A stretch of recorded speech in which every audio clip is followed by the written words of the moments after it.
You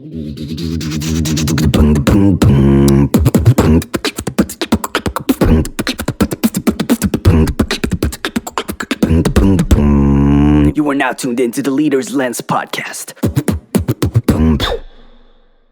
We are back at the Leader's Lens podcast, and we are joined by the one, the only, Julia McDonald. Julia, we are so grateful to have you on the Leader's Lens podcast. I've had the fortune to get to know you via Twitter. I've seen you grow your audience from zero, pretty much. I think I met you on like one of your first days on Twitter, or it feels like it at least, to now to 20,000. And I really feel like the value that you bring, your ability to connect with people, and also just a willingness to share from your experience is just an incredible combination of skills. So I've been so excited that you were able to make time to be on the podcast today and share some of your journey on LinkedIn Live. So Julia, thank you so much for being here. This is a big deal. Thank you so much, Jacob. It's completely likewise. So I have been reading Leader's Lens for a while and actually sort of mimicking and shadowing your account on Twitter for so many months before I was able to sort of start replicating some of those best practices, and learning from you has been such a huge part of my journey. It's an incredible honor to be a participant now in one of your podcasts. To share a topic that's so near and dear to my heart, because I've been helping startups scale for over 8 years, and I've seen a lot of repetitive mistakes, and I'm hoping by sharing this experience, some founders might be able to avoid it. So this is awesome. I love it. I'm excited. You have so much to share. So today we're going to talk about common mistakes that prevent founders from scaling. And Julia, what are the 3 most common mistakes that you see that prevent founders from scaling their business? Absolutely, Jacob. So I've seen over all these 8 years sort of 3 common mistakes that founders make that prevent them from scaling. The number one is if the founders say, okay, I'm not going to be the one selling, I'm going to delegate it to someone else. Or if they think they're selling, but they're in fact advocating, which is a big difference. The second mistake I see... I'm excited to dig into that one. Absolutely. What are the other 2? I apologize for interrupting you. No worries. So the second one is ignoring the golden rule from Paul Graham, the founder of Y Combinator, which is do things that don't scale. And often founders do that without realizing that they're doing it. So that's an important one to bring up. And then the third one is not constructing the right traction channel. So the channels that really bring you those leads, those customers in a correct way to maximize the growth. I love it. So if you know a founder that needs some help, tag them in this video, because I promise they're going to get a lot of value from it. Will do. So really, I've seen 2 kind of types of situations with the first. The first situation is founders say, I'm not the right person to sell. I'm not a salesperson, I am an engineer. That is a big mistake initially, because nobody understands a product, especially a technical product, better than the founder initially. It's a new innovation, so the founder has the vision, and his conviction in a product is essential to getting those first customers. Plus, this feedback that he's getting from those first customers is essential for the iteration of the product. So if you hire someone to go out and sell something for you before you realize how to sell it, you're interrupting this huge sort of improvement cycle that you as a founder need to undergo before the product is ready for the mass audience. Another thing that I've seen in this first bucket is when the founder, they will approach a prospect and they'll say, hi, Jacob, I'm building this amazing product, it's going to change the world. I'm using these innovative technologies, etc. And what they hear in return is, oh, great, Julia, you're doing awesome, go Julia. There's a lot of this support motion that founders often believe means, Jacob, you're going to buy my product tomorrow. And then after I actually release it, I could be kind of surprised that nobody, is putting their credit card down. So one thing that I advise founders to do is have these very straightforward conversations with your prospects. Say, no, Jacob, can I have your credit card? Will you buy my product for price X? Will you sign an LOI? Now, that is a real indication that you're going to actually purchase my product. What are the reasons you feel like people miss this step? And they try to delegate it, or they feel like they're selling, but they're actually advocating? Like, what are some of the mindset shifts you have to coach people through as they're making this change? That's a great question. I think there is one mindset that selling is sort of bad. People don't want to come across as the salesperson. And another thing is just plain fear of rejection. So if I come out to you and I, cut to the chase and say, Jacob, will you give me your credit card and purchase a product? And you say no. I'm on this, scary situation, right? I have to deal with the rejection. I might feel like I've lost your respect. This is like an awkward moment. It's way simpler for me to come to you and say, listen, I'm building this cool product. It's just a relaxed conversation. Unfortunately, I don't get anything out of it. So really, it's stepping through these fears and adopting the mentality that selling is good. You are helping your clients make a decision. You're not persuading something, you're throwing something down their throat. You are helping them make a decision that will help them. And then, you have to overcome those fears and those rejections to get to the point where people are buying your product. There's no going around it. I think it connects really well to the first point you made as well, that if you're not selling, you're not going to be getting that direct feedback from people. And if you're just letting people off the hook and saying like, yeah, I like your product, assuming they're going to buy from you, there's not that opportunity for them to actually tell you the roadblocks that are getting in their way. Exactly. Or the concerns that they have that are going to prevent them from actually making that purchase. Yeah. And that's often part of the fear too, sorry. If I tell you, hey, would you buy my product, and you give me your honest feedback, which is, under no circumstances would I buy this particular version, I have to live with it, right? This is my baby. I have been putting all my effort into it. So people, I think, sometimes avoid these conversations, even if they don't realize it, which is like a big issue. I love it.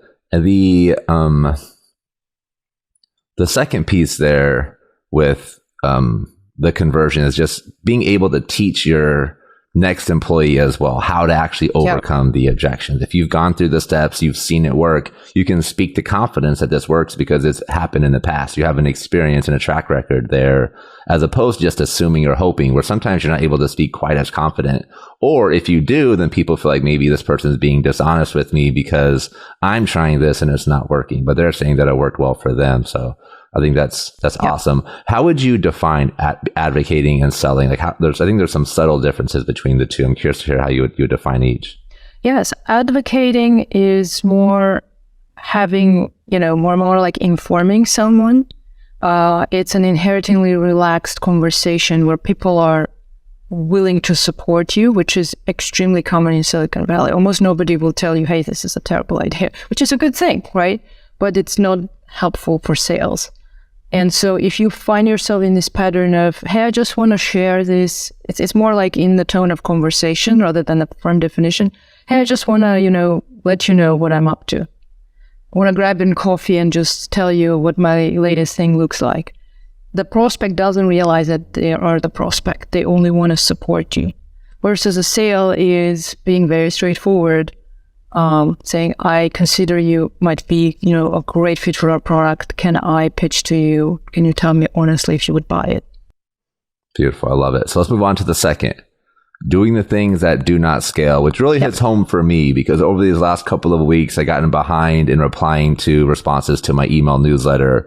So I have like 200 responses that I need to reply to, and I'm committed to getting it done this weekend because I know how impactful that step is. So just taking the time. If somebody's responding to me and the email I'm sending out, like I really, from the bottom of my heart, want them to know how much I appreciate it and how much it means to me. But I haven't been showing that. I haven't been doing the things that don't scale. What are some other examples of things that do not scale, and why is it important for founders to take this step? For sure. And I want to say, Jacob, you are the most responsive person I have probably met in my life. So I appreciate that. There. You talk to people that reach out as I did with like 100 followers on Twitter and being like, hey, can I chat with you? And that's pretty much unheard of, honestly. But I think in the tech world, this takes a little bit of a more extreme form, and it's quite subtle because founders believe that they're doing the right thing. It's not a conscious process sometimes. I've observed it just over a lot of iterations. So here's an example. So imagine, a technical founder is coding a product, in a college dorm room, for instance. It's a typical situation. And they believe, other coders, would love this product. So often what I'll see is they will say, okay, now I'm going to do this cold outreach via LinkedIn. I'm going to reach out to all these people and I'm going to try to convince them to purchase. And then, I'll have a call and I'll say, listen, you live in a dorm full of 400 potential customers that are your friends. Why don't you buy some beer and go and be like, hey, man, do you like my tool, right? So it's extremely low-hanging fruit. And what they will reply is like, well, but those are not, real customers. Those are my friends. How do I know that they will scale? And I can't, just imagine that I'll always be in this situation. And that's a fundamental problem in thinking, because a newborn startup is like a baby. What works for a newborn startup, it doesn't work for a big startup. And this shift will come gradually, right? You can't imagine that your newborn baby will walk and talk in just a few short months, because we are really bad at imagining exponential growth.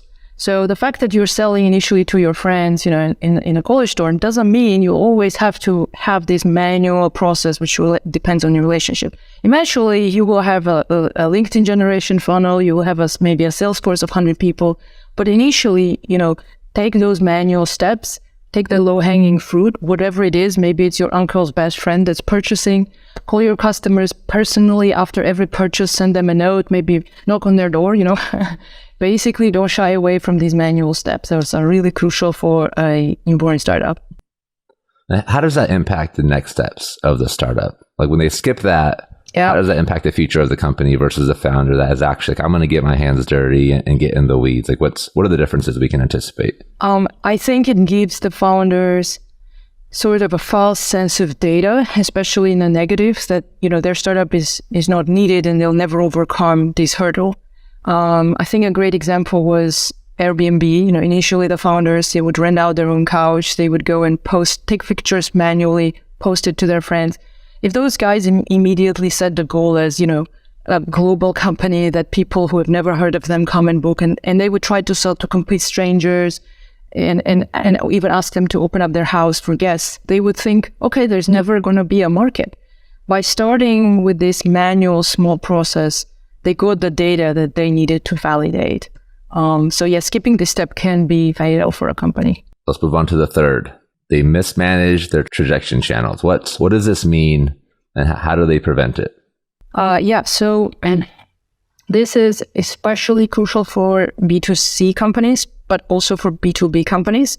So you can imagine that those days you can generate your prospect or leads through a lot of different channels, right? You can, let's say in world of marketing, you could run Google ads, you could send emails, you could do TikTok, you could do all of those things. And just to clarify, traction, I think I had an autocorrect error when I wrote this down. So I was like, what is a traction channel? I was trying to I'm going to learn something new today. Okay, sorry about that. But traction channels. Yeah, for sure. So the mismanagement comes in two forms. The first, I think, most common form is, so a CEO will commit to 5 or 6 or 7 traction channels at the same time, and then all of them will fail. And then they'll be like, okay, again, getting the wrong validation.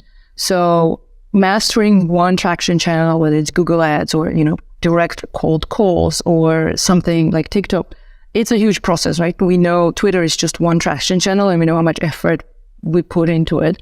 So if I, as a CEO, and I have operations and fundraising and team management, and I also try to do content marketing, I need to blog because I'm a CEO, right? I need to do Google ads. Everyone's telling me Google ads is great. I need to do direct sales. And what happens is I just devote so little time to each of these channels that none of them work. And I'm like, okay, this is my product. It's bad because I've tried 7 channels and none of them work. Where in reality, in Twitter, we post 50 threads and the 60 is what works. So you need to give it way longer time and you need to focus on 1, maybe 2.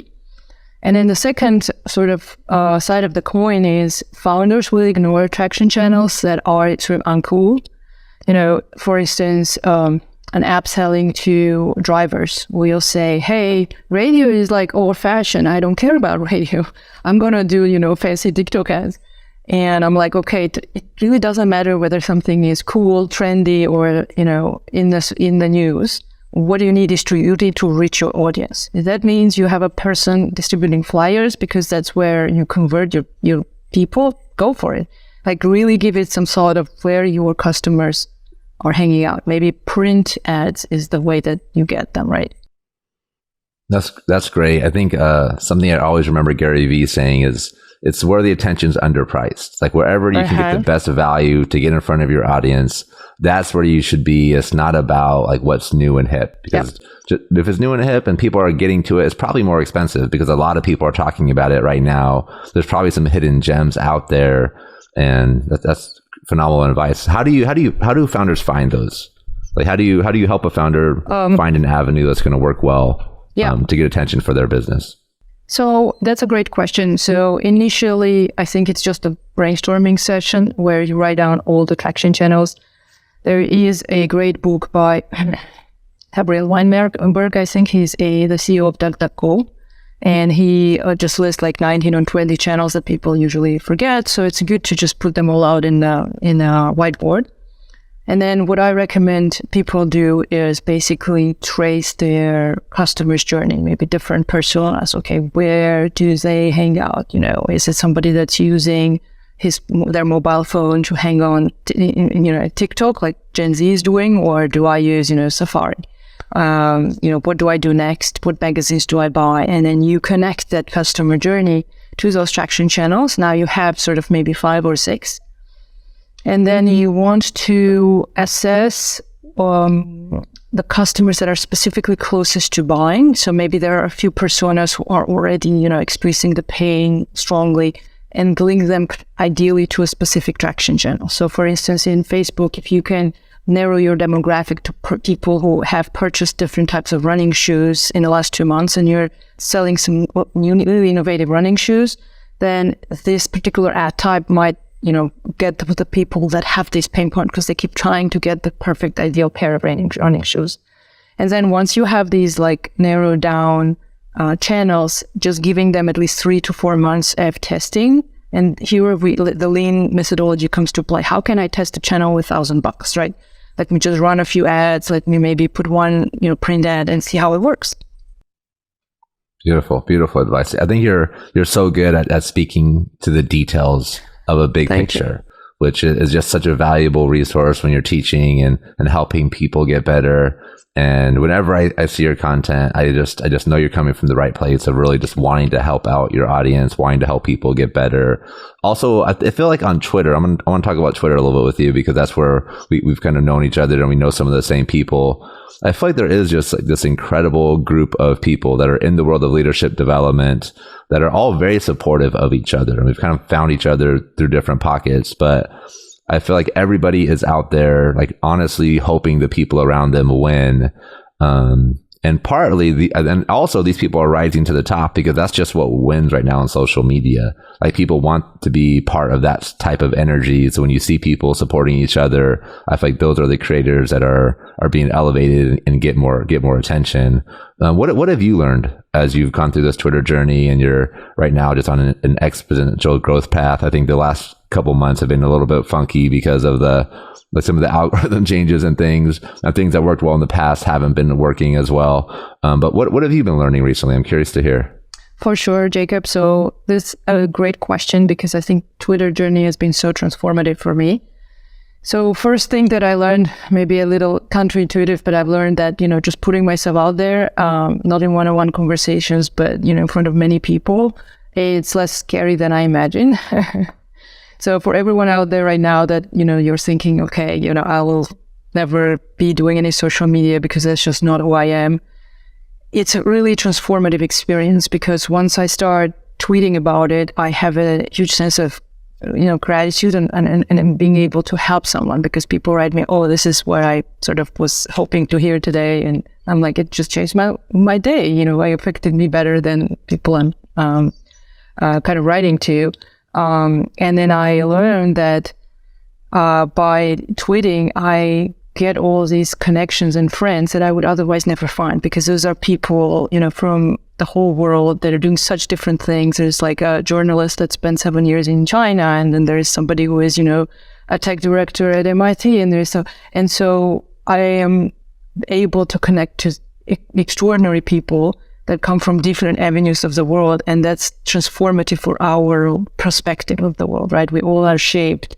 And I'm shaped by the Silicon Valley perspective, which is great and I love it, but I want to connect to people that do just radically different things. So I really recommend it to everyone. Absolutely. It's incredible, one, market research, because you're getting so many different ideas from just different circles that you probably wouldn't be connected with otherwise, which is just so powerful, especially for those that actually take the time to listen and respond and get to know the people that they're interacting with.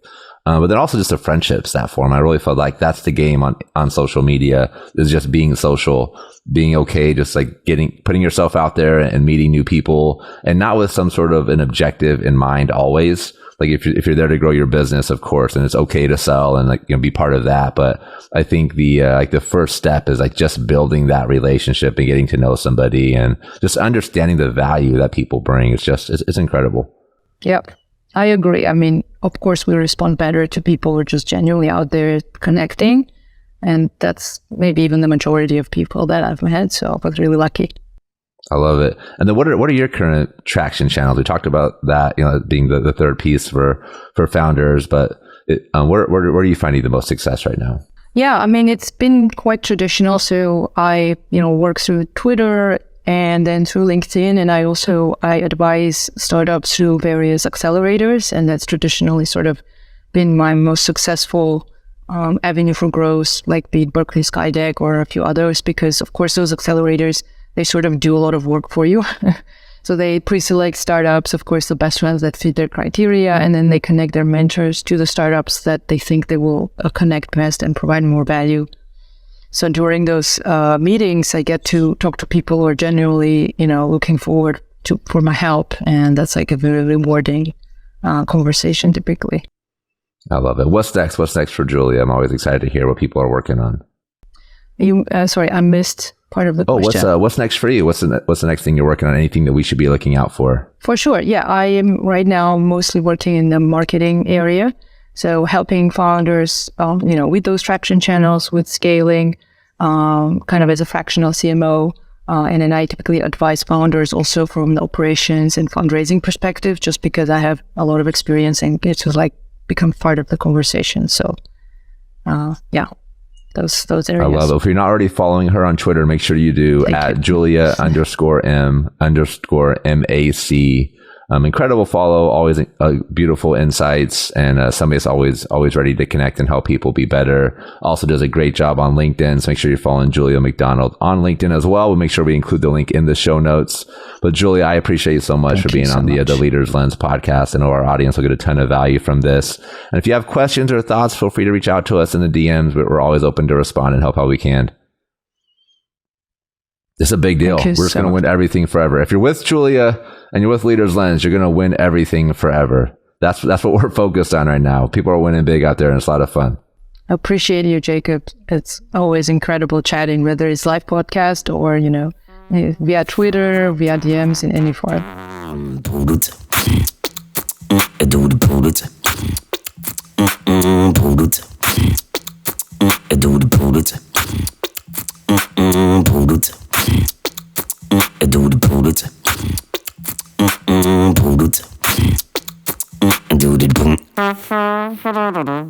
it.